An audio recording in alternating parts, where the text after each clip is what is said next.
Hey everyone, welcome back to another episode of National Board Conversations. I got another great episode in store for you. Alabama is consistently among the most engaged states with the national board, so it felt right I speak with the 2024 Alabama Teacher of the Year, Jeff Norris. I won't say immediately, but within a couple of months of submitting that first time, I think I was able to slow down enough to really reflect on the process and just how powerful that actual process was. He's a National Board Certified teacher at Oak Mountain Middle School in Birmingham, Alabama, and is a very humble character. He brings a lot of insight into what it's like to be the State Teacher of the Year. I hope you enjoyed this one as much as I did. Here's my conversation with Jeff Norris. Jeff Norris, welcome to National Board Conversations. Thank you for joining me.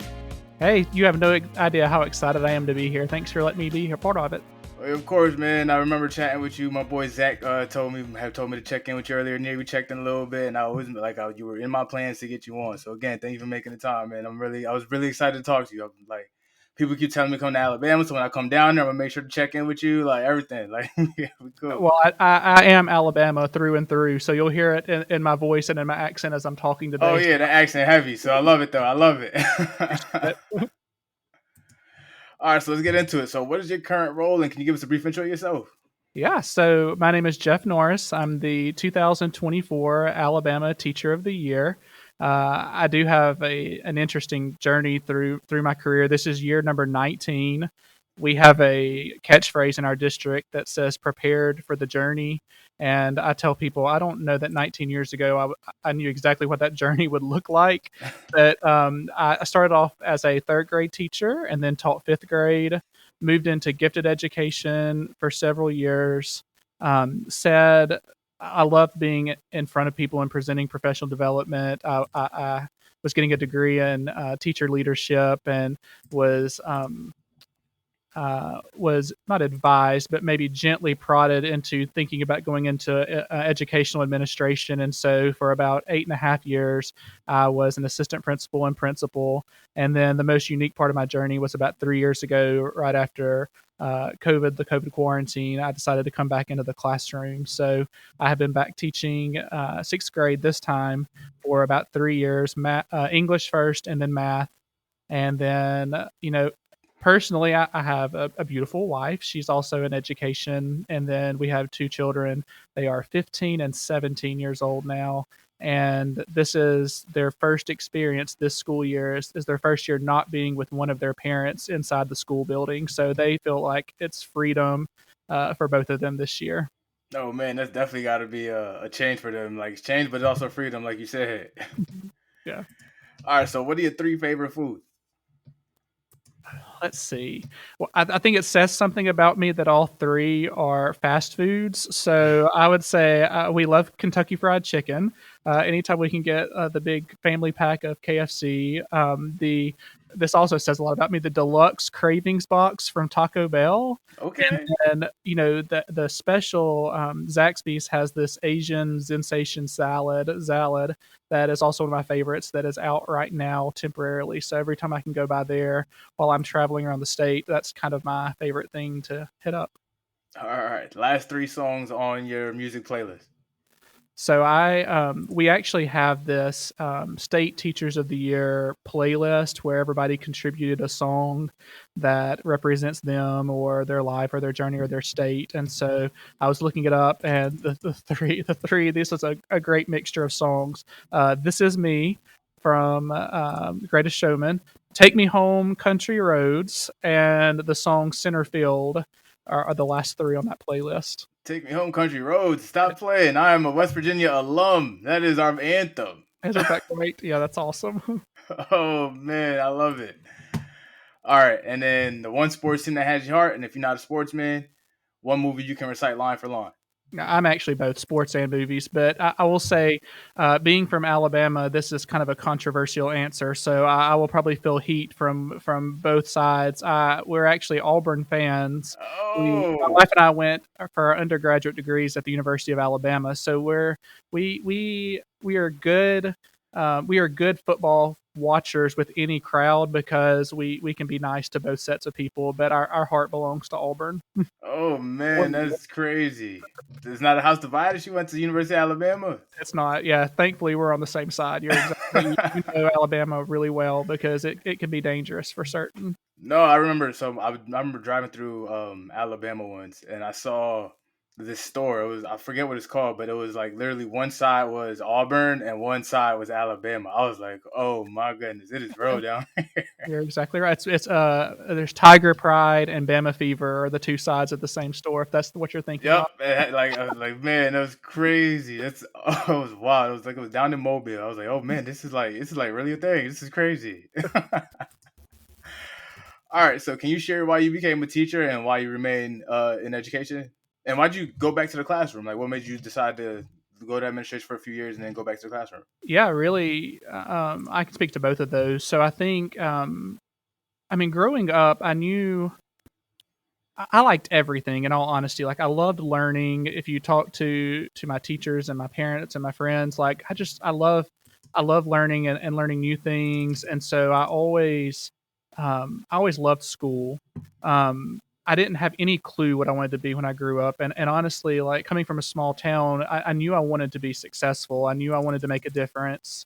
I knew I wanted to do something big and bold. I thought, at least as a child. And so, at that time it was you can be a doctor or a lawyer. So I think growing up, those were my two career options coming from a small town in order to be successful. That's kind of what I viewed success as. And as I got older, I really um, just felt compelled by this idea of impact that teachers have. And I think that's what appeals to me the most is just this influence that educators have on students. And so, yeah, I have, and I continue. I think that's something I continue to see, even in the field of education, that if you want to make a difference, you still feel like there's this career path where if I want to be an educational leader, I need to be an administrator, and I've lived that, and so I love that. My part of the story is that I hope that people would say I continue to be a leader now, even more so as a classroom teacher, and I think there's power in that. And this journey as state teacher of the year is definitely showing me that classroom teachers have this enormous responsibility and also this enormous influence over our field and over our kids. And so I love that now I get to navigate that part of my journey. So, what were you like as a student, and how did it impact you? How does it impact your teaching style? I feel like you may have talked to someone from my childhood when you asked that question. Um, well, I think that like I always I love learning. I told you that I love things that catch my interest. I really think that I wanted to form relationships with my teachers. I think I always thought that I was on the same level as my teachers, so I wanted to have conversations with them. I wanted to, for good or bad, in all honesty. And so I think that that's something I always keep in the back of my head with my students now. Is number one, I want to make learning fun and learning exciting for my kids. There's a great author and speaker, Weston Kieschnick, and he talks a lot about curiosity. And he says the one question you want students to ask when they come in is like, what are we doing today? Like that's the question you want to kind of drive their curiosity. And so I really try to plan things and keep that in the back of my head as I'm doing things in my classroom is how can I make this engaging and exciting for my students and make them excited to come to school each day. I do think that everybody's a learner and everybody's a leader. And so when I plan things in my classroom, there are time for both of those things in my classroom where kids can be leaders and kids can also be learners. That's awesome. And like it keeps, like you said, it keeps the kids engaged and it makes sure that they're involved in all your assignments and keeps them accountable, giving them some accountability because a lot of like students want to be accountable, so they want to feel like they're responsible for some things. There is the word engagement is kind of a loaded word in the field of education right now, and a lot of people think that like engagement means that the teacher needs to be like tap dancing across the front of the classroom in order to get kids interest and keep them hooked. And I've read an article recently about cognitive engagement versus behavioral engagement. And I think that's the aspect that really appeals to me is I can get kids really curious and compel them into the classroom, get them excited about coming in. But true engagement is when we can get them really cognitively involved in a task or an assignment or something that we're covering with our standards in class. That's awesome. That's awesome. So during this teacher of the year assignment, you had to leave the classroom for a little bit. What's it been like?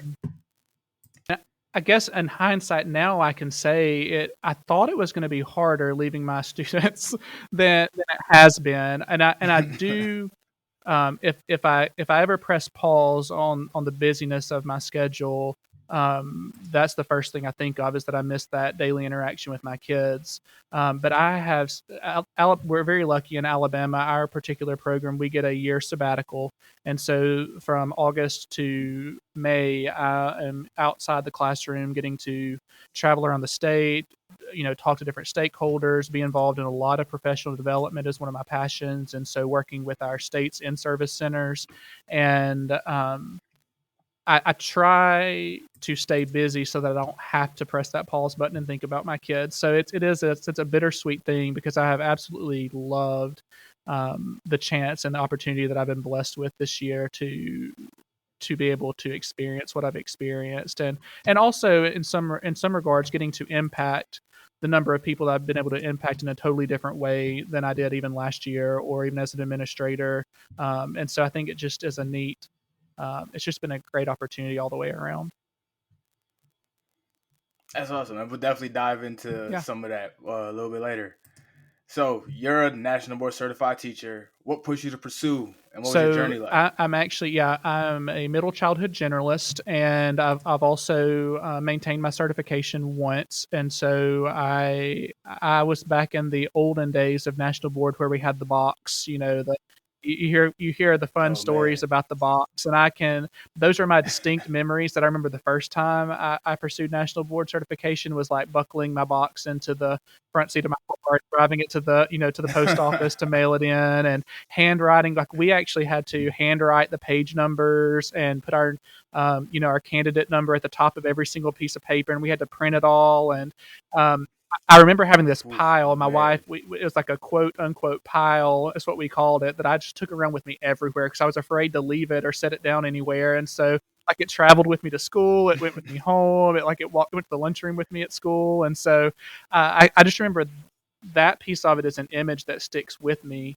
Um, but as far as the process goes, I think even within, I won't say immediately, but within a couple of months of submitting that first time, I think I was able to slow down enough to really reflect on the process and just how powerful that actual process was. And I was a fairly new teacher. I'd been teaching. I think at that time, in our state, you had to have been, and maybe this was a national thing, you had to teach for at least 5 years before you could apply. And so I was relatively, new to the field of education. And so I don't remember ever anybody talking about reflection in my undergraduate work, or even especially once you became a teacher. Like, that was just not a word we used a lot. And so the national board process as a whole brought that to the forefront. And I think ever since then, it's just been like the primary way we learn is through reflection and through talking. I just think that's how people learn. And so in National Board's case, we can't talk as much, but we can write. And so there's that same piece of communicating and reflecting is really powerful. So I think the second time, when I was able to maintain certification a couple of years ago, I was back in the classroom. It was my first year back in the classroom. And so seeing just how that process has played out, and the um, and when you maintain certification, it's all about reflection and how you've grown. And so I just love that aspect of it. I think that's so important. We talk about growth with our students and setting process goals, and I think national board certification just is that's the central tenet to certification. Yeah, and I think it allows you to show your students that you're doing the reflection and the growth too, right? So they can see you along your journey, and they're like, "Oh, okay." So they being about it. They're not just talking about it. That's exactly right. And I have to put a shameless plug in. You mentioned coming to Alabama. I mean, Alabama is just, they love national board certified teachers, and they love on us, and they love to promote it. And they even 15, 12, 15 years ago, when I was pursuing it, there were scholarships available, and there were mentors, and all of those things that are just critical, if we want if we want to continue to move forward and with this certification. No, and it shows, and like this is a little bit of inside baseball stuff, but doing the marketing and all of that, we don't do a lot of state specific marketing in Alabama, Mhm. but they're consistently in our top 5 states of candidates, website views, all of that stuff. So it's like, man, you guys are really killing it down there with what's happening in the program. Yeah, it's like kudzu, it spreads. Like kudzu in Alabama is like the ivy, that spreads everywhere. So I think something Yeah, that happens in Alabama, you tell your neighbor, who tells your neighbor, who tells your neighbor, and so that kind of grassroots movement is what we're known for. that's awesome. So how would you say being coming an NBCT impacted your career? I mentioned earlier about this idea of reflection really being a priority in my life now. And I think after 19 years, that's the word that keeps popping up more and more. And maybe it's experience looking back. But I think this idea of reflection that National Board really compels its teachers to think about and to pause and to have that opportunity is really powerful. And I think I took it from the national board process and then applied it to every aspect of my life. So just taking those opportunities to reflect on what I'm doing and why I'm doing and who I'm doing it for. Really is, I think, the biggest impact it's had. Now, instructionally, in the state of Alabama, I just think we are I'm so proud of our state and how we embrace our national board certified teachers. But in fact, we actually use those 5 core propositions as an observation tool now in our classrooms across the state, almost as like a rating scale. And so we have teachers who are using this language that was created by a national board to really drive your instruction and to drive what you do every single day. And I just think that's special. It's special about our state, but just in general that those it's even boiling it down to just those 5 core propositions makes that much of an impact with day-to-day instruction in our state. Yeah, and it you can tell with a lot of the work that's going on and some of the stuff. Again, this is inside baseball, but you guys are continuously in our top 5 of states driven to the website or people on social media tagging us and all of that. Like it's really a whole thing down there in Alabama. It's really cool to see. It's good and bad, in the South. I think news travels really fast in the South. So, like, from neighbor to neighbor to neighbor, we actually have and we also have a great leader in our State Department, Dr. Melissa Shields, who is I think, the highest ranking national board certified teacher and as far as the State Department of Education. And so I think she and our national board network, our state network, really they just celebrate our teachers and make it as appealing as possible because it's such an awesome thing. So shout out to her and to all our people. Yeah, I'm trying to get her on the schedule, man. I might need your help. So we touched on it a little bit earlier. You're Alabama. They're the Alabama State Teacher of the Year. What was your initial reaction when you learned you were named the State Teacher of the Year? Even before the state announcement, I think even at the local school announcement was just a complete shock and a humbling moment. We have about 1,200 students in our school at the middle school where I am at Oak Mountain Middle School, and so I had been back in the classroom for 3 years. So a lot of my students from the first year were now in 8th grade, and so out of those 1,200 students, I had taught about a third of them, and even before that, I had been their assistant principal when they were in kindergarten, first and second grade years earlier with a lot of those students. So I'd formed these relationships with kids. And so it was like this really outer body emotional experience when in the moment it was just shock. And then when I started thinking about it and just kind of dwelling in that moment, it really was an emotional experience. And then, we had another pep rally. And if you know anything about me, like I don't love being the center of attention anyway. Like I will make a fool out of myself in front of my kids in my classroom, but I don't love large crowds, which is, can be difficult sometimes in this particular position. But I, I can remember we had the second pep rally when I was named the state teacher of the year at the school building, and the kids were like chanting my name, and it has this potential to be really kind of like I can uh, like to feel really grandiose and like I've got this title now. And at the same time, I was like, this just represents the power that teachers have and the influence that teachers have. So it's not necessarily about me. It's just the way that kids look up to and respect, or can look up to and respect adults in their lives. And so I really try to take everything with a grain of salt. So I don't love being introduced. Sometimes when I go and visit schools, and it's that moment of kind of embarrassment when they would keep, introducing you as the state teacher of the year. And I tell people, that doesn't mean I'm the best teacher in Alabama. In fact, that'd be kind of scary to have little Jeff Norrises running around our state. But it's just this chance that I have to be an advocate and a a person who celebrates the teachers in our state, and kind of has a voice for teachers in our state. And so that's the impression I want to leave, and also just what I want to make out of my title, I suppose. I get it. I get it. Like it can definitely be hard to be the center of the spotlight. I tell like it's just not. It's not for everybody. Yeah. So you touched on it a little bit. What happens after you're announced as state teacher of the year?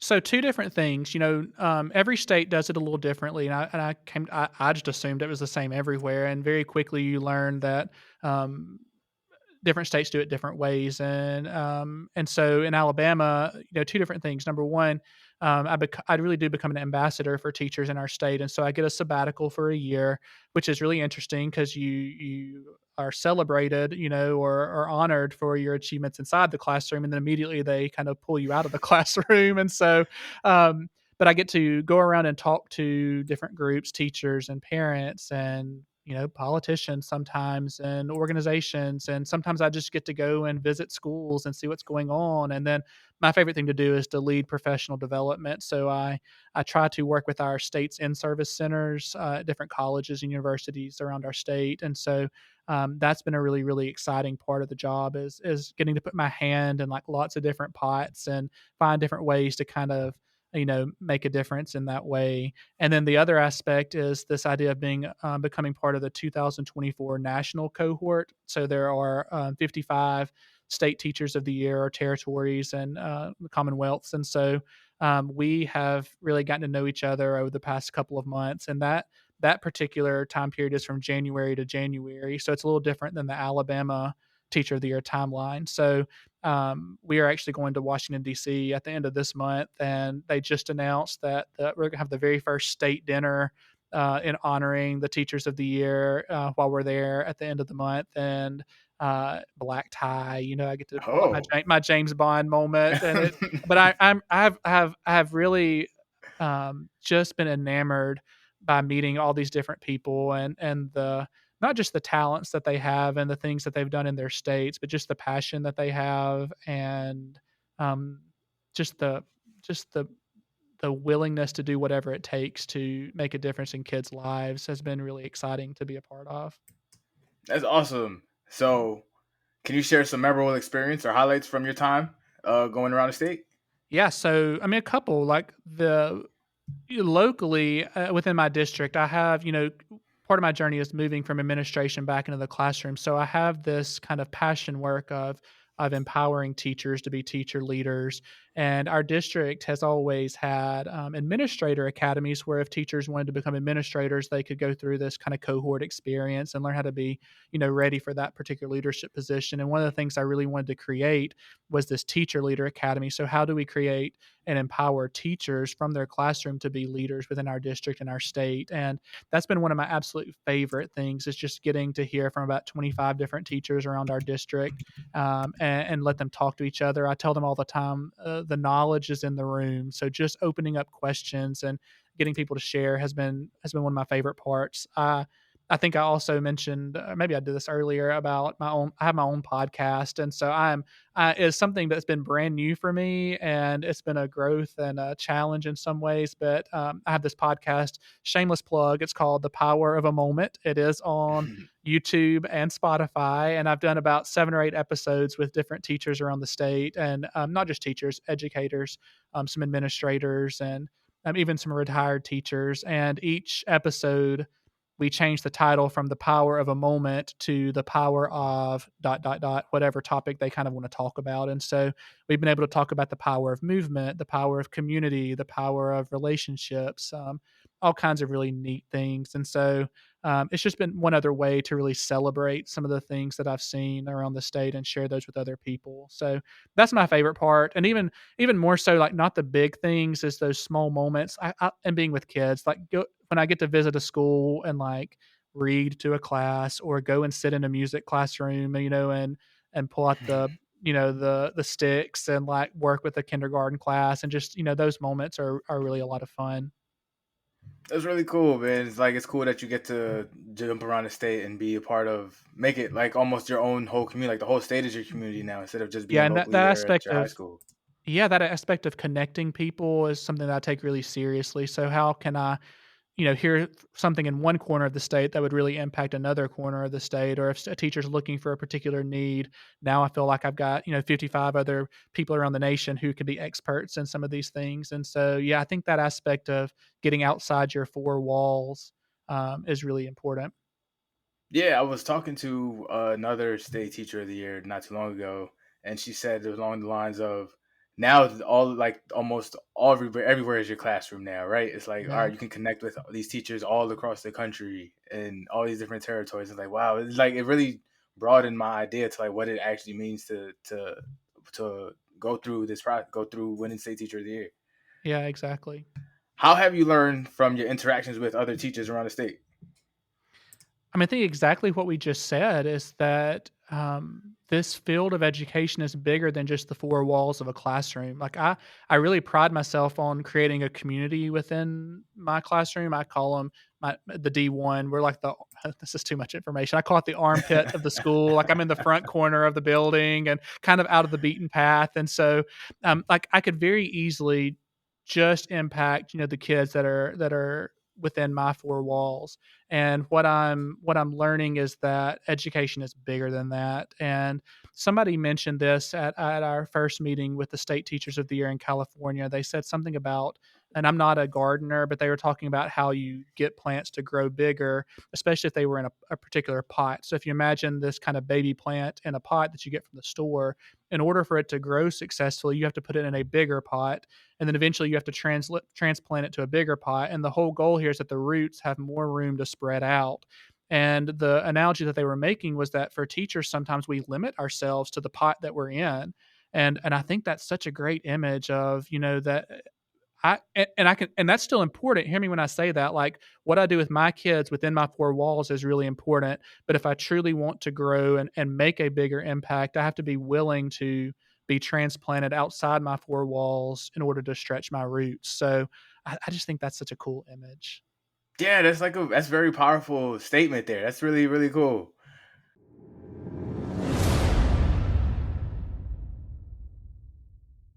All right, so we're close to wrapping up here. We're gonna get into some teacher recruitment. Yeah. If I'm giving you 1 to 2 minutes on the elevator, why would you say somebody should join the teaching profession? It's kind of what I said when I was a kid. I knew I wanted to do something that made an impact or something that would make a difference. And I think that teaching is the one field. I tell people all the time, we're in the life changing business. We are in a business. We're in the life changing business. And my kids, the very first day, I tell them, "You're a Norris kid, like, and you're a Norris kid for life. Like, you will always be one of my kids." And I know this is true because I'm a Crump kid. I'm a Scruggs kid. I'm a Moody kid. These are teachers that, I will forever be grateful to them for their influence on my life. And I can tell you, maybe not necessarily even what they taught me academically, but the influence they had on my life is just, and it continues to make a difference in my life. And now it's like this exponential increase. Like now I can impact more kids. And so their influence on me is now influencing. This idea of replication is just really powerful. And as a math teacher, this like kind of exponential growth is really powerful. Like where one person affects two people, and then those two people go and affect other people. And there's that idea of the influence of a teacher. It's long lasting, and it's bigger than we think it is. So I love that idea, and we're the one career that can really say that happens on a daily basis. That's awesome. So we have a feature on the podcast called the shoulder tap. It's when you give a tap to on a colleague to let them know they're ready to become national board certified. On here, you'll give them a quick shout out, and we'll encourage them to go through the process on social media. So Jeff, who are you shoulder tapping today? Yeah, we do this in our state too. So there, and I do it on like a daily basis. I feel like so we call them NBCT 2Bs in our state, and so Hey, there are those. So we have several at our school who are already going through it. So I won't mention those, but there is a teacher about two doors down from me. She actually is good getting her alternative certification right now. Teaching is not her first career, and her name is Melinda Nichols. She teaches sixth grade social studies, and she is just a rock star. And she came mid-year last year. She's working on a certification right now, but she is somebody who naturally reflects on her craft. She really wants to make a difference in her kids' lives. She is doing all of the right things already naturally. And so I told her, the next step is just putting it on paper for the committee to acknowledge. Like that's all that's left for her to do. And so there are lots of rock stars around me, but she's one that I think this is her next step for sure. I love it. I love it. All right, Melinda, you got to call out from the Alabama State Teacher of the Year. You got to do it. That's right. That's right. Jeff Norris, thank you for joining me on the podcast. It's been so great. I appreciate letting me be a part of this. Jeff is a very bright person. I had so much fun talking with him. Let me congratulate him on being named Alabama Teacher of the Year and thank him for taking the time to chat with me on the podcast. I also want to thank you for listening to this episode of National Board of Conversations. Be sure to rate, review, and subscribe wherever you listen to podcasts, and we'll see you next time.